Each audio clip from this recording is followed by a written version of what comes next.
Will you still need me? Will you still feed me when I'm day 64 of This Much Is True? Which it is, day 64. Hi with an H. It's good to see you all. I hope you're feeling good, because I'm about to bring you down in a big way. Let me tell you something, and before I say it, I qualify it by saying, first world problems, I get it. I'm not in a foxhole in Gaza or Ukraine. So just bear with me, though, while I get this stuff out of my soul. In 1982, I finished the last major educational exam I ever had to endure. It was called the Leaving Cert. It's basically as its name suggests, at the top of secondary school, or as you'd call it across the pond, high school. Now, leading right up to that, I had a very checkered experience. Actually, I had a shit experience of formal education. I fucking hated it. And it all dated back to, I suppose, being moved around as an army brat from country to country. Been a little bit of a clingy mummy's boy as well, I remember. And hating school. Fucking hating it.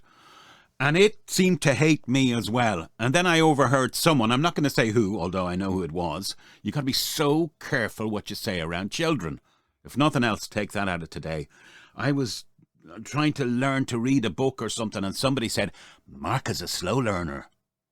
And at 6 or 7, that's all I needed to hear as validation for why I couldn't do what I was doing. Mark is a slow learner. And my mother, God rest her, she seemed to be concerned that I wasn't advancing academically as much as I could have been. So, God love her, I would come in from this kind of baby school. Well, it was kind of preschool thing. And she would sit me down to do mathematics. She had this thing about you have to have mathematics. You have to, and I suppose you did. 3 hours, as it was known at the time. Reading, writing, and arithmetic. But I got a complex about it. I really took it to heart. And she would sit me down. She had her own little blackboard, and she'd write out these multiplication, addition, and subtraction sums. And she would do them first. Now, to be fair, she was showing concern. Now, in retrospect, maybe she should have just eased off the throttle a bit and let me develop naturally. But so, A, I'm sitting there with a complex. B, it's focused on maths, which I just didn't have a natural understanding of and frightened of.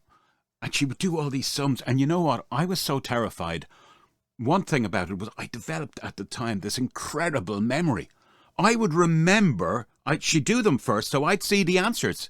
4 or 5 columns of answers sometimes, or rows of sums, And so I'd pretend I knew what I was doing. And I would remember maybe 4 addition sums, or a mixture even in a row. I'd remember the answers. Now, I do have a daughter who's able to remember our credit card number. I have to say that. Hi, Franny. She's in Spain at the moment. So maybe it runs in the family. But that's how terrified I was. Anyway, look. Between the jigs and the reels, today I had a bit of time on my own because my wife was out working and my daughter as well. My wife works here most of the week, but twice now she goes out to an office. So I had a little sleep in the chair around lunchtime in front of the TV news. I just went off, but unfortunately I went off to somewhere in the 1980s or something because I was reliving the terror of exams. I hated exams. I remember in 76 when I was just 12 or 13 doing a kind of entrance exam and knowing I hadn't a fucking clue. And I'll always be grateful to the late comedian, some of you will know him this side of the pond, Freddie Starr. Because Freddie Starr made me laugh in 1976 before I went for a dreaded exam, which I got an NG on, no grade. Secondary school was a bit better. We had all different teachers for different subjects, and I managed to get through my secondary school exam but I passed it.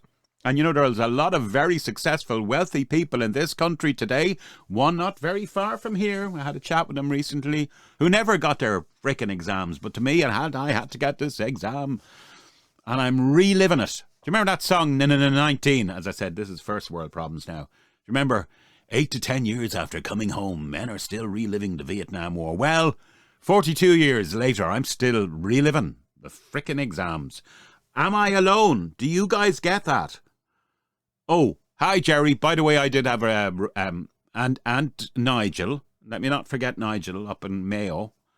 Mayo, hey up. Yeah, I had a skateboard as well. Jerry, I had. In fact, written on it. And I had one with my sister. We both had them.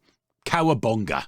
Ours weren't wooden ones. They were big, tough and plastic ones. Anyway, look, that's a nice segue. Get away from education. But look, does anybody else relive their exams? Was it that bad? Now, in comparison, I look at my own children. They've sailed through school. They went to nice private schools where they've nice gym kit with their names on the back, and they were told to respect everyone, and they were respected, and they got, their A's and their B's. They got super freaking marks. One graduated from university. I look at them and I go, have you any idea what it's like to be battered around by a ugly lay teacher or a Christian brother, for not knowing your sacraments? Not at all. And that's how it should be, I guess. Different experience entirely. And always they're voracious for knowledge. They, oh, will I do a master's now? And I go, what? You've just done 4 years of... No, but maybe I'll do the Oh. The next thing I have to draw attention to is, I think we were all under duress. For whatever reason, the three of us ended up in front of the television last night to coincide with the opening of Big Brother. Now, I remember Big Brother when it started, around circa 2001. I know because my wife was pregnant with our first child at the time. She used to have this thing called hyperemesis. Did anyone know about it? Hyperemesis, it was like morning sickness to the nth degree. My wife would turn this green colour. So she hates the original music of Big Brother because she always associates it with being sick to her guts. So even last night she was wincing a bit although it's jazzed up a bit now, the strains of Big Brother, the theme music. Anyway, look, between you and I, and you probably know it, and again, a big fluorescent qualification, maybe I am just becoming the grumpy old man now that you do, when you hit certain age, which I'm still focused on. The fucking 60, I hate it. I'm telling you, this is a rough one for me. I'm watching open degeneracy. Now, by the way, what does the term degenerate mean? I think it means degeneracy. I think if you do look it up, it's when a society no longer believes in their original standards.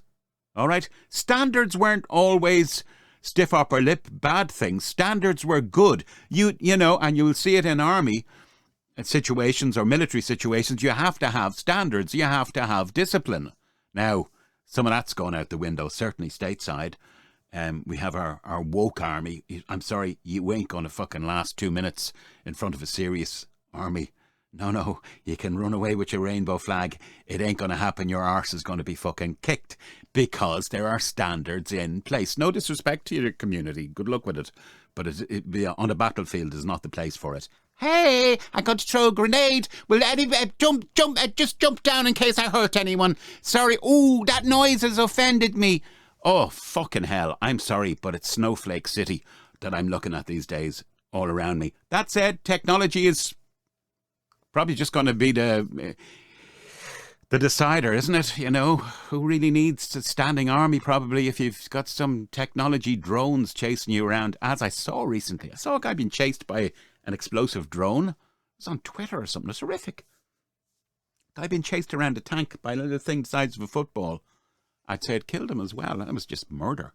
Anyway, I digress. So I'm looking at Big Brother and I'm looking at one galoot, as we used to say, uglier than the other, or empty, vacuous people.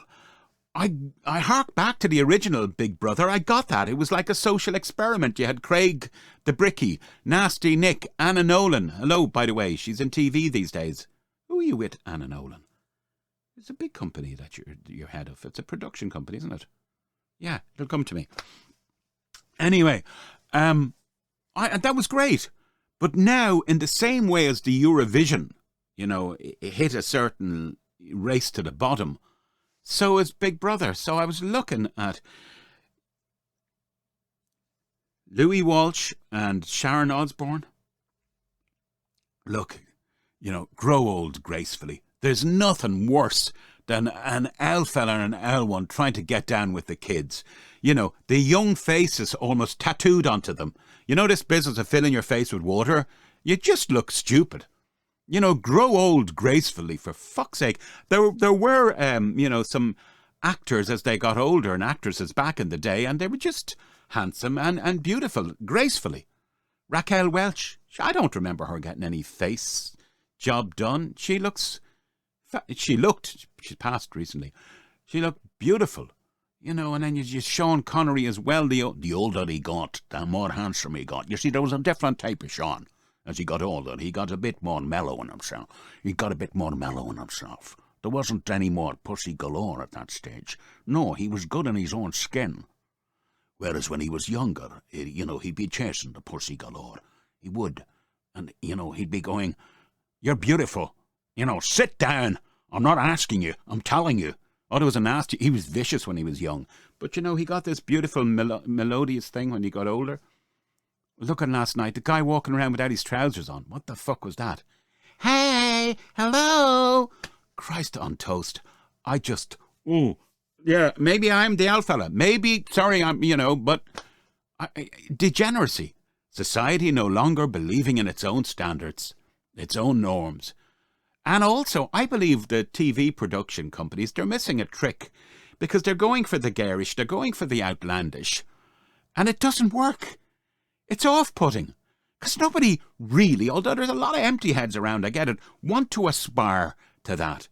Sure, there's the whole thing now of wanting to be famous for the sake of famous, but it always implodes because there's nothing there to prop it up to begin with. Just vacuousness. A flash in the pan, and then you're gone, and you're some old pantomime hag hanging around the place, trying to be cool. Mr. Pussy. Oh, he was good. Alan Amsby. Is he still around? I once tried to grab Mr. Pussy's boobs. They pulled me up on stage, and I went for his boobs, and I knew he was a man. He did that to me. He grabbed me. He wasn't going to be upstaged by 20-something-year-old me. But then you have these fucking... Oh. Does anyone else watch it? Do you get what I'm talking about? Or should you? You're right. You're just a grumpy old man, Mark. And I'm sorry, but the times have moved on. And they're going to change. That's the one thing you will always be sure of, my friends. Change happens. Whether I like it or not.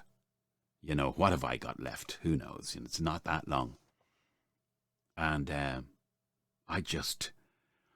you know what? I suppose it's this. I do despair. But I really feel sorry for the young people. There's no point in saying, oh, well, we were all... No, we weren't all like that. These people have been weaned on technology. That means they have, from the get-go, pretty much an artificial view of life.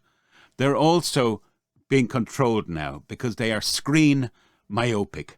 Nothing really happens outside of Instagram or, Facebook's a bit passé, or the environs of a mobile phone. I'm going to shut up now because I'd say I've lost a lot of you. And you're just a big pudding-headed fucking 60-year-old man. Then again, there might be a few of you going, I know exactly what you're talking about. I'd love to hear from you. Comments below, be they good, be they bad, I've broad shoulders. Love you if you use the email, which I keep plugging, which is thismuchistrue@protonmail.com. Look, I'll see you guys. Bye.